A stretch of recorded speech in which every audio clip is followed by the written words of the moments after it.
안녕하세요. IT 정보를 전달해드리는 시너지 플라워의 KK입니다. 2020년 5월 13일 수요일 오늘의 IT 뉴스 시작합니다. 애플이 올가을 출시할 것으로 예상되는 아이폰 12 시리즈의 기본 스토리지가 늘어날 것이라는 소식입니다. 어제 IT 전문 유튜브 채널 프론트페이지 테크를 운영하는 존 프로서는 아이폰 12 시리즈의 기본 스토리지가 64GB에서 128GB로 늘어날 것이라고 주장했습니다. 아이폰 12 시리즈는 크기에 따라 5.4인치 아이폰 12와 6.1인치 아이폰 12 맥스, 6.1인치 아이폰 12 프로, 6.7인치 아이폰 12 프로 맥스로 출시될 것으로 전망됩니다. 이 중 5.4인치와 6.1인치 모델의 스토리지는 128GB와 256GB이며 6.1인치와 6.7인치 모델은 128GB, 256GB, 512GB 스토리지 옵션을 제공할 것이라고 존 프로서는 주장했습니다. 또 존 프로서는 가격에 대해서 아이폰 12 128GB와 256GB 모델이 각각 $649, $749로 출시되고 아이폰 12 맥스는 각각 $749와 $849에 출시될 것으로 내다봤습니다. 이 밖에 존 프로서는 아이폰 12 시리즈의 일부 사양도 공개했는데요. 아이폰 12 시리즈 모두 OLED 디스플레이를 갖추고 5G 칩셋 및 A14 칩을 탑재할 것으로 전망됩니다. 5.4인치 및 6.1인치 모델에는 중국 BOE가 공급하는 슈퍼 레티나 디스플레이가 탑재되며 6.1인치 프로와 6.7인치 프로 맥스 모델에는 삼성이 공급하는 프로모션 기술이 탑재된 슈퍼 레티나 XDR 디스플레이가 탑재될 것으로 예상됩니다. 한편 존 프로서는 올 9월 아이폰 12 시리즈가 공개되더라도 코로나19의 영향으로 10월에서 11월 중 출시될 것으로 내다봤습니다. 오늘 해외 매체 샘 모바일은 모델 번호 SM-F916으로 개발 중인 갤럭시 폴드 2는 블랙과 브라운 색상 옵션을 제공할 것이라고 독점 보도했습니다. 삼성전자는 지난해 출시된 1세대 갤럭시 폴드에 코스모스 블랙, 스페이스 실버 등 두 가지의 색상을 제공한 바 있습니다. 보도대로라면 2세대 모델에서는 실버 색상 대신 브라운 색상이 제공될 것으로 예상됩니다. 또 갤럭시 폴드는 512GB 단일 모델로 출시됐지만 2세대 모델은 256GB 모델도 제공하여 가격을 낮출 것으로 예상됩니다. 샘 모바일은 256GB 버전 제공으로 진입 비용을 낮출 수 있을 것으로 분석했습니다. 또 다른 루머에 따르면 삼성전자는 갤럭시 폴드 라이트로 불리는 보급형 모델도 개발 중인 것으로 알려졌습니다. 라이트 모델 소식은 바로 다음 소식으로 전해드리겠습니다. 한편 갤럭시 노트 20 시리즈와 올 하반기 출시될 것으로 예상되는 갤럭시 폴드 2는 7.7인치 폴더블 디스플레이 및 더 커진 커버 디스플레이를 특징으로 합니다. 120Hz 가변 주사율 및 S펜 지원 소문이 돌고 있지만 아직 확인된 것은 아닙니다. 삼성전자가 하반기에 출시할 것으로 예상되는 보급형 폴더블 스마트폰 갤럭시 폴드 라이트의 사양이 유출됐습니다. 오늘 샘 모바일 등 외신은 XDA 디벨로퍼 회원인 맥스 웨인바흐가 트위터를 통해 갤럭시 폴드 라이트 사양을 공개했다고 보도했습니다. 그가 갤럭시 S20 울트라 커널 소스에서 발견한 정보에 따르면 위너2라는 코드명을 가진 갤럭시 폴드 라이트는 스냅드래곤 865 프로세서를 탑재하지만 4G 모델로 글로벌 시장에 출시됩니다. 내부에는 256GB 스토리지가 탑재되며 갤럭시 Z 플립에 채용된 초방막 강화 유리 UTG는 탑재되지 않을 것으로 전망됩니다.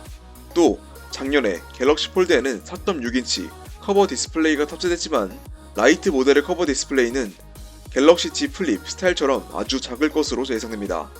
웨인바흐는 갤럭시 폴드 라이트가 미러 블랙, 미러 퍼플 색상 옵션을 지원하고 $1,099, 한화로 약 134만원에 출시될 것으로 내다봤습니다.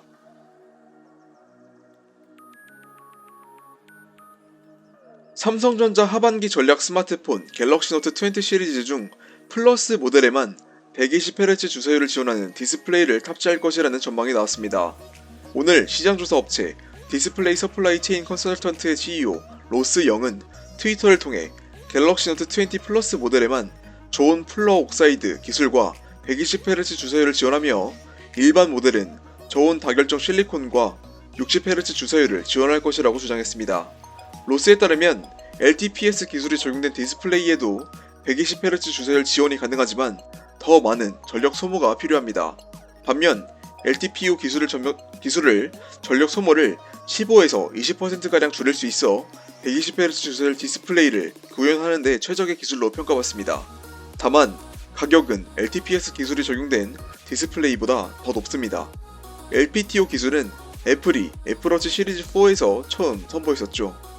삼성전자는 갤럭시 워치 액티브 2에 자체 개발한 LTPO 디스플레이를 채용했으며 스마트폰으로는 갤럭시 노트 20 플러스에 처음 적용되는 셈입니다.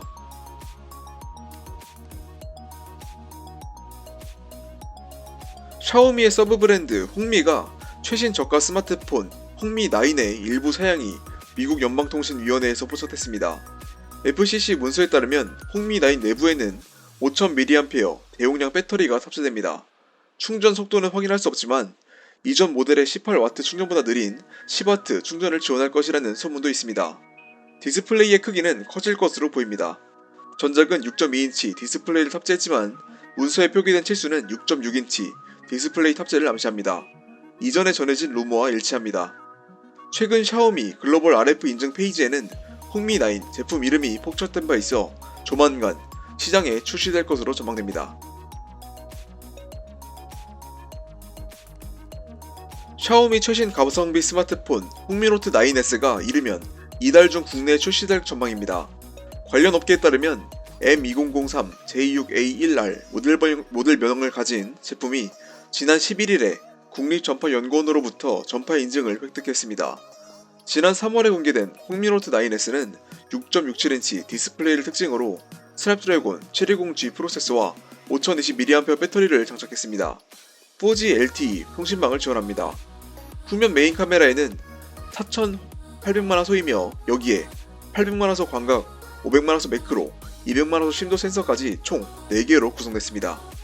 전면에는 1600만화소 카메라를 탑재했습니다. 일반적으로 전파 인증 후 한 달 뒤 제품이 출시된다는 점에서 홍미노트 9S는 이르면 이달 말쯤에 시장에 나올 것으로 예상됩니다. 업계에서 예상하는 홍미노트 9S의 국내 출고가는 20에서 30만원 사이입니다.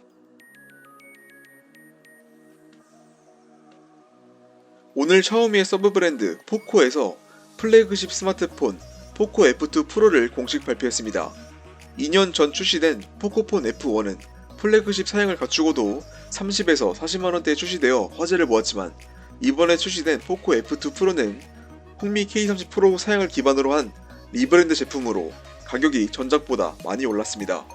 주요 사양을 살펴보면 전면에는 6.67인치 풀 HD 플러스 아몰레드 풀스크린 디스플레이가 탑재됐으며 내부에는 퀄컴 스냅드래곤 865 프로세서와 6GB 또는 8GB 램, 128GB 또는 256GB 스토리지와 최대 30W 충전을 지원하는 4700mAh 배터리를 장착했습니다.